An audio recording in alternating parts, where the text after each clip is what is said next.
नमस्कार दोस्तों, एक बार फिर स्वागत है आपका एसएस सॉफ्टवेयर एंड सर्विस में। मैं शाहरुख आपका दोस्त आज लेकर आया हूं एक नया टॉपिक, जिसके अंदर आज हम आपके साथ बात करेंगे debit note and credit note without item in import बीजी।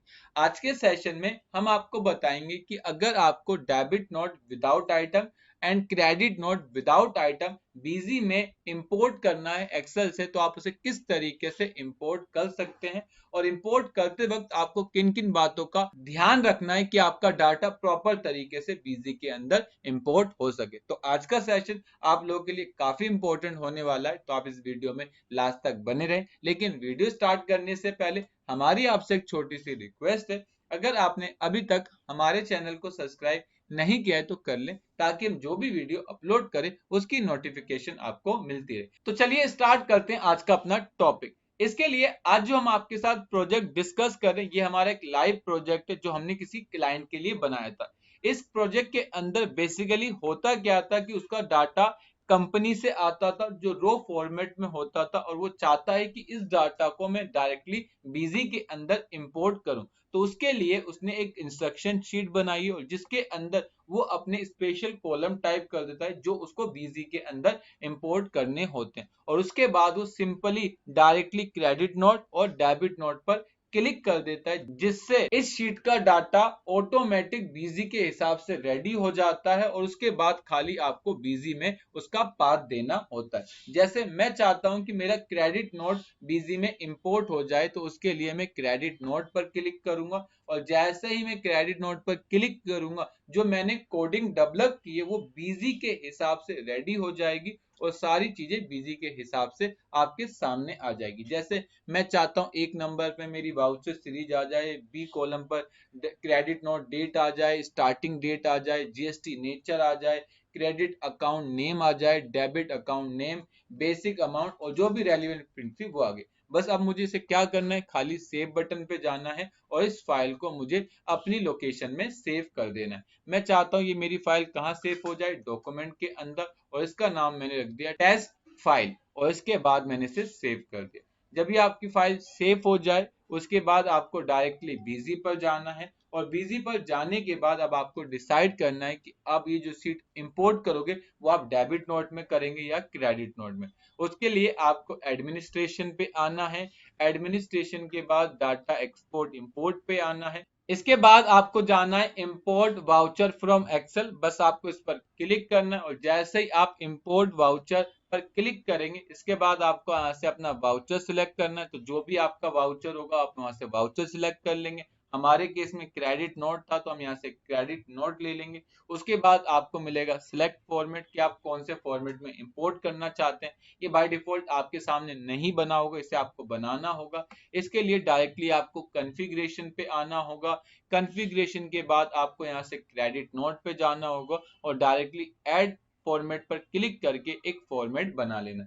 जब आपका फॉर्मेट बन जाए तो आपको उस फॉर्मेट पर सिलेक्ट करना है, और उसके बाद आपको कॉन्फ़िगरेशन पर जाना है, और उसके बाद आपको यहाँ से अपनी फील्ड चुननी है जो आपकी फील्ड बीजी के अंदर इंपोर्ट होगी, जिसमें से कॉमन फील्ड है जैसे वाउचर डेट आपको हमेशा इंपोर्ट करनी होगी। तो आपको बताना होगा कि आपकी वाउचर डेट कौन से कॉलम पर है, वाउचर बिल नंबर कौन से पर है, जीएसटी नेचर कौन से कॉलम पर है। और इसके बाद ये पूछ रहा है अकाउंट एलियास, ये कह रहा है कि जो आप बीजी में इंपोर्ट करेंगे वो नाम कहाँ से लोगे, या आप खुद बनाना चाहते हो या आपकी शीट में वो नाम को पिक करना है। ये सबसे ज्यादा इंपॉर्टेंट होता है कि आपका नाम, अगर आपने यहाँ पर अपना नाम सही से सिलेक्ट नहीं किया तो आपको दिक्कत हो सकती है। तो मैंने कहा है कि जो भी मेरा अकाउंट एलियास नेम हो वो डायरेक्ट मेरा एफ कॉलम पर है, और चाहे वो डेबिट हो चाहे वो क्रेडिट हो, ऑटोमेटिक यहाँ पर आ जाए। इसके बाद मेरा अमाउंट सीआर, अमाउंट डीआर कौन से कॉलम पे होगा, आईजीएसटी अमाउंट,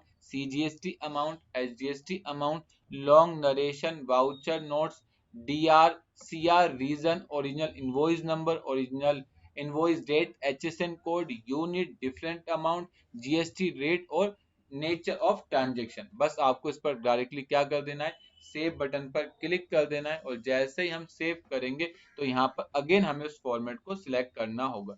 जैसे ही हम इस फॉर्मेट को सिलेक्ट कर लेंगे उसके बाद ये हमारी सीरीज बोलेगा कि आपकी सीरीज कौन सी है, तो मैंने कहा मेरी जीएसटी सीरीज में इंपोर्ट होना चाहिए। उसके बाद आपको क्या करना है, एक्सेल फाइल पाथ पे जाना है। उसके लिए आपको इन 3 डॉट पर क्लिक करना है। जैसे ही आप इन 3 डॉट पर क्लिक करोगे, यहाँ पर आपके पास वो विंडो आएगी जिसमें आपको बताना होगा आपकी फाइल का है।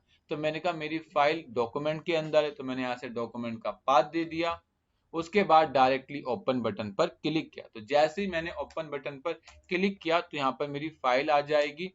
उसके बाद यहाँ पर आपको अपनी शीट नंबर बताना है कि जो आपकी फाइल है वो कौन सी शीट में है, उसका स्टार्टिंग रो नंबर क्या है, और अगर आपको उसका एंडिंग रो नंबर पता है तो यहाँ पर आपको उसका एंडिंग रो नंबर टाइप कर देना। और अगर आपको नहीं पता तो आप यहाँ पर 0 रखें और बस खाली इंपोर्ट बटन पर क्लिक कर दें। और जैसे ही आप इंपोर्ट बटन पर क्लिक करेंगे ये इंपोर्ट होना स्टार्ट हो जाएगा। अगर आपकी फॉर्मेट में कोई भी गलती होगी तो ये इंपोर्ट नहीं होगा और आपको एरर मैसेज दे देगा। और अगर आपके फॉर्मेट में कोई भी गलती नहीं होगी तो आपका सारा डाटा ऑटोमेटिक इंपोर्ट हो जाएगा। जैसा कि आप सभी देख सकते हैं हमारा डाटा इंपोर्ट होना स्टार्ट हो गया। तो आप इसी तरीके से क्रेडिट नोट का भी इंपोर्ट कर सकते हैं और बिल्कुल इसी तरीके से आप अपना डेबिट नोट का भी इंपोर्ट कर सकते हैं। तो देखिए हमारे सारे वाउचर इंपोर्ट हो गए जिसमें हमें 34 वाउचर बता रहा है। बस आपको डायरेक्टली ओके बटन पर क्लिक करना है और जैसे आप ओके बटन पर क्लिक करेंगे और अगर आप इसकी रिपोर्ट देखना चाहते हैं इसके लिए आपको ट्रांजैक्शन में आना होगा। ट्रांजैक्शन के बाद आपको क्रेडिट नोट विदाउट आइटम में जाना होगा और इसकी आपको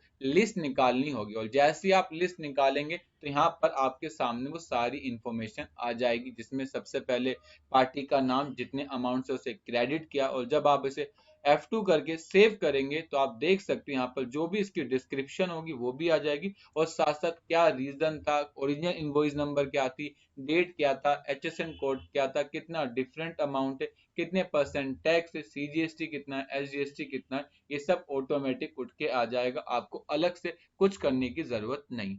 जब ये आपका सारा काम कंप्लीट हो जाए तो आपको क्रॉस अपनी एक्सेल सीट और बीजी की वैल्यू को आपस में मैच करना है। तो आप देख सकते हैं हमारी जो बीजी में वैल्यू आ रही है वो 1,39,806 रुपए की आ रही है। और अगर मैं आपको अपनी एक्सेल शीट ओपन करके दिखाऊं तो आप देख सकते हैं हमारी एक्सेल शीट में भी सेम वैल्यू आ रही है। इसके साथ साथ आप अपने वाउचर काउंट कर लो। टोटल जो हमारे वाउचर है वो 35 है हेडिंग को इंक्लूड करके। अगर हम हेडिंग को हटा दें तो हमारे पास टोटल 34 वाउचर आने चाहिए। तो आप बिजी में जाकर देख सकते हैं तो आपके टोटल कितने वाउचर आ रहे हैं, 34 वाउचर आ रहे हैं। तो आप इस तरीके से अपनी एक्सेल शीट के डाटा को ऐसे डिजाइन करें कि ताकि वो बीजी के अंदर इंपोर्ट हो सके। तो ये हमारा आज का सेशन था जिसके अंदर आज हमने आपके साथ बात की कि आप किस तरीके से अपने डेबिट नोट और क्रेडिट नोट आइटम को डायरेक्टली बीजी के अंदर इंपोर्ट कर सकते हैं। आई होप ये वीडियो आप लोगों को इंटरेस्टिंग लगी हो। अगर वीडियो इंटरेस्टिंग लगी तो आप हमारे चैनल को सब्सक्राइब करें ताकि हम जो भी वीडियो अपलोड करें उसकी नोटिफिकेशन आपको मिलती रहे। तो थैंक यू फॉर वॉचिंग